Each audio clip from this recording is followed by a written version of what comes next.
Ladies and gentlemen, there's a story that's been going around that I think is very important for us to cover. I want to kind of cover all sides of it, and without beating around the bush, I'm sure you guys have all heard about the story going on in the community in regards to the LA Times article that was released on June 14th in regards to the dirty secret of California's legal weed. I'll admit there's a ton of great videos that go over kind of the synopsis of what's happened and how we got to the point where we're at right now. Huge shout out to Q-Pins. Q-Pins has covered the story at length on his TikTok and on his YouTube channel. So if you want to go get his perspective, I encourage you to go and check out one of his videos as well. He does it on TikTok and he's got them on YouTube, if I didn't already just say that, which I know I did. I also know that Goblin covered this story as well. Goblin from Pine Park. So if you're looking for a different insight onto the opinions and what's going on, you can also check out their videos as well. However, there was a few points that I feel that were left out only because they did their stories so early on that I want to cover here.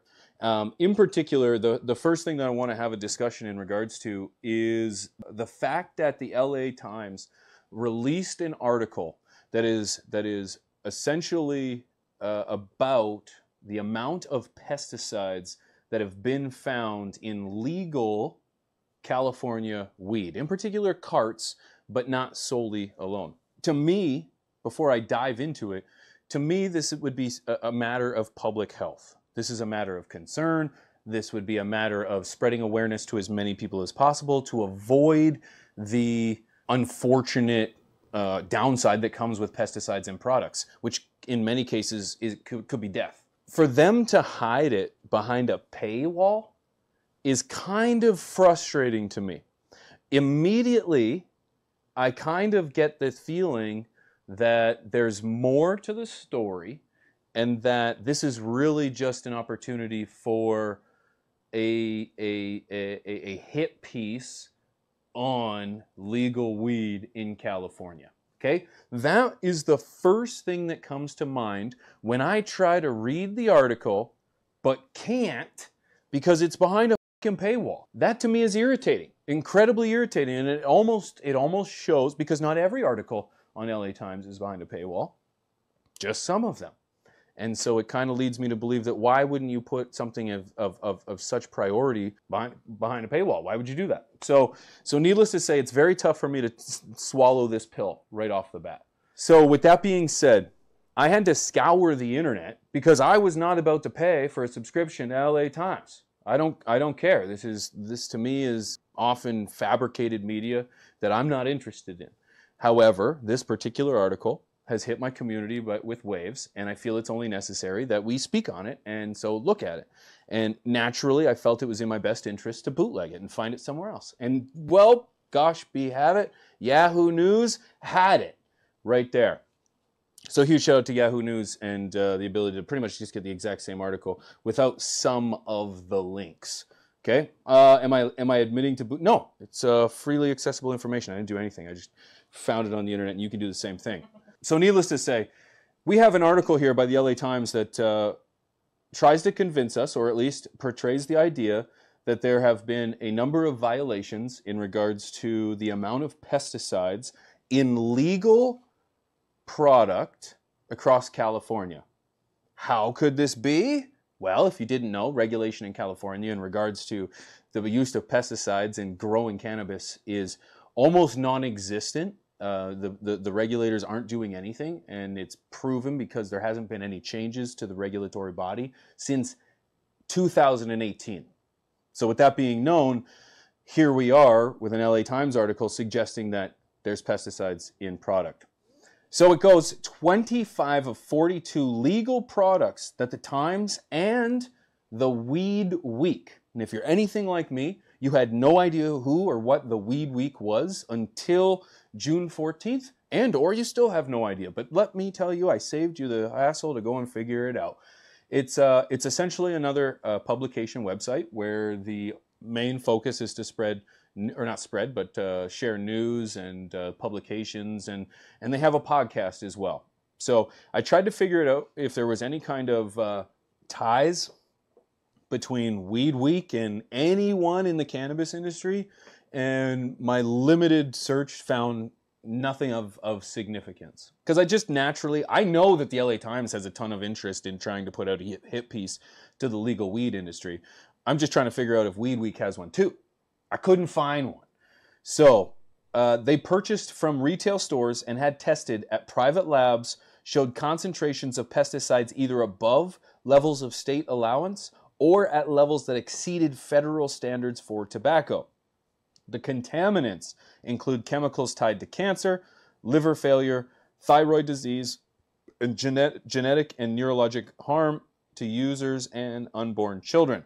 Vapes tested from 5 well-known brands had pesticide loads that exceeded Federal Environmental Protection Agency risk thresholds for harm from a single exposure. Some of these brands, I go on down lower, are Steezy, Backpack Boys, West Coast Cure, Flavor Aid. There was quite a few, and I've got a list of them here, and you can find them themselves, and I'll provide a link for the story. But essentially, they're finding upwards of 2,000 times the amount of either allowed pesticides or pesticides that have been banned in the country and or internationally. People are asking, how did they get their hands on these nutrients? If they're banned, California has some of the strangest regulations around pesticides. Well, the reality is, if you're willing to believe it, is that from overseas, and this is not a far cry, is that from overseas, typically China, you are getting pesticides shipped over here, smuggled, and those are the pesticides that are essentially being found in these tests. Like I had said, the problem with this is the regulations around pesticides in California has not been changed since 2018. So there are a number of pesticides that are labeled that are either prohibited use and or matching particular levels. However, so they're testing for pesticides that have been regulated since pre-2018, but haven't been changed for anything post-2018. Have there been new pesticides that have hit the market since 2018? Very well possible. Are there new pesticides that are being used that aren't regulated because it's post-2018? Possible. So if a company is to come up with a statement saying that we abide by all current regulations by the California state, well, sure you do, but those regulations haven't been changed since 2018. That, in my opinion, kind of negates the argument that if anyone's going to say that they abided by legal guidelines, well, the guidelines are archaic. And people are saying, well, they didn't. Well, don't you think that you would have at least some moral responsibility to not use these particular pesticides? So needless to say, there was a response. As you saw, Backpack Boys, I'm not sure if you found it, no? Gave a response. There was Juan, I'm not going to attempt to say his last name, Quesada, I believe it is, Juan Quesada, gave a response in regards to his product being tested, and representing Backpack Boys, his product being tested and what he thought about it. In regards to what they're saying about these vapes, come on, bro. Like, they do all the testing, they in the store. I mean, it's apparent as fuck that the motherfucker testing a fake vape. I mean, so that's why you're getting some of the fucking results that you're getting, of course. If you really think that motherfuckers are sending some shit like that into the stores, into these places, like, come on, you got me fucked up. I mean, they do numerous tests before it even goes into the stores. So come on, bro, like, 1 + 1 = 2 every time. Don't be a fool and believe this bullshit. You know what I mean? If you don't know nobody valid, then don't be buying this shit thinking that it's valid. Simple. Go to the store, get a receipt for your product, and so on and so forth. If the dude ain't valid, the cat ain't valid that you'll fuck with, or you don't think he's valid, don't buy it. Simple as that. Right or wrong? Right. I mean, that's how it goes, bro. Essentially, his argument is that the carts that were tested were bootlegged. Those are bootlegged carts. Now, take it for what it's worth, Weed Week posted a comment that read this. It said, "Hi, this is Weed Week editor Alex Halperin. I personally bought some of the Backpack Boys vapes in question at the licensed Backpack Boys dispensary in Long Beach. I'm not gonna say one way or the other. I personally have no idea whether or not the bootleg ones, because I know that you can buy lab results. You can pay for lab results. You can pay for lab results to say, hey, we don't have anything, don't worry about it. The pesticides are low, if non-existent. That obviously that happens, and you know there are plenty of examples of it. I'm going to assume. Let's just assume that you know that it happens. I'm not sure who paid who or what. Okay, that's where I'm at right now. My question to the entire situation is, what do we do from here on out? How do we get to the bottom of what the hell's going on? So if you can buy results, the LA Times and Weed Week get the lab tests that say X, that pesticides were found in so many. Like, we're not talking a little bit. We're talking about some dangerous pesticides that cause cancer, that cause thyroid issues, that cause issues to reborn children. Like, it is ridiculous the amount of things that these pesticides do. So this is no small accusation. So what do we do to ensure that the product on the shelves does not get or is not contaminated? Well, actually, the CEO of Catalyst, and I can appreciate this because on my findings or on my journey to try to figure out what the hell is going on, I came across this video. And this is a dude that is going to get to the bottom of it. And here's the video. Catalyst is going to start testing our own shelf randomly. Yes, we are going to spend the money to make sure that everything that we're carrying is clean and test free of fucking pesticides and other contaminants. And we are going to give it to trusted labs to make sure that is the case. And if you pop fucking dirty, you're banned. That's it. I don't give a fuck who you are, right? And at the end of the day, look, this is hopefully a teachable moment for everybody, but we can't be selling dirty product. Now, to be clear, we've never had anything test dirty on our shelf, never had a recall batch that was on our shelf. We have no knowledge of anything that ever tested dirty on our shelf. That's it. We need to make sure, if we're all about the customer and we're trying to do the right thing, that what we carry is safe. So look, this is a message to every single brand out there. I don't give a fuck what new SOP you need to do to make sure that you hit our shelf clean, but at the end of the day, we're going to do our own testing, because we know the DCC, despite the $135 million in licensing fees, is trash and is not going to clean this shit up. And I can only speak for Catalyst, but our motherfucking shelf is going to be clean, and we're going to enforce ourselves. And although we're short on resources, we're going to use resources to make sure that everything we fucking carry is clean. I've never seen this guy from a hole in the wall. He's the CEO of a dispensary, has all these products on his shelf. This is going to be his next move. This is going to be his next move. And I feel like, and you can play it on, go ahead and play it on the TV. I feel like every dispensary owner should take the same the rest of the step. industry Sorry, not this one, again, the next video. He's grabbing all of the products that are being called out. He's got Backpack Boys, he's got Steezy in there, he's got everybody. And he's sending them all on his own dime. This guy is going to send all of those name brands.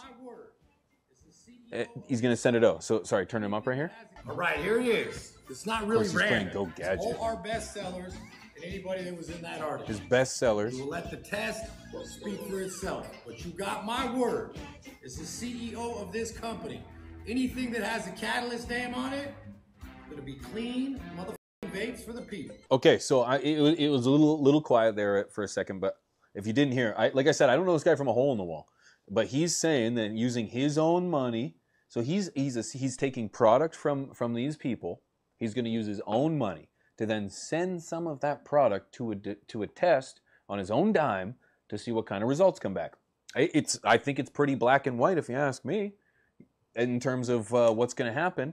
Now, is he being paid by anyone? I don't think so. I don't think so. He sounds pretty honest to me, but of course, you know, anything can be deceiving. But I am going to follow this, and I am going to see where he takes it and what happens with this, because this is a good idea. This is a good idea, and you know, can every dispensary owner go ahead and start doing this kind of test? No. No, I don't believe so. I'm good friends with dispensary owners, you know, and I don't believe that they can afford to do that. That's why we have these tests at the stages that we have them at, so that dispensary owners don't have to foot that cost. There's government regulation. This is where it's failed in California. There's government regulation. There's testing. Then there's quality control, which should come before that. And then you get it onto the streets. And then you listen to the customer's opinion on the product. But something's failed. Something's failed there. And now it's being left on. Oh, I didn't realize this thing was making me look like a stripper with how much neck I'm showing. Holy jeez, bang. You know, I'm a little chesty. A little chesty. Sorry about that, guys. I didn't realize what show I was on here. But this is not After Dark. So yeah, so needless to say, it's unfortunate that this falls on the dispensary owner to have to make this kind of call. But I'm going to be following him, and I want to see what's going to happen, because I'm interested to see, is anything going to be coming of this. But I pose the question to you. Here's the question. You've heard my side. You've listened to Cupins. You've heard Goblin. I'm sure you've heard the internet speak already. What do you think?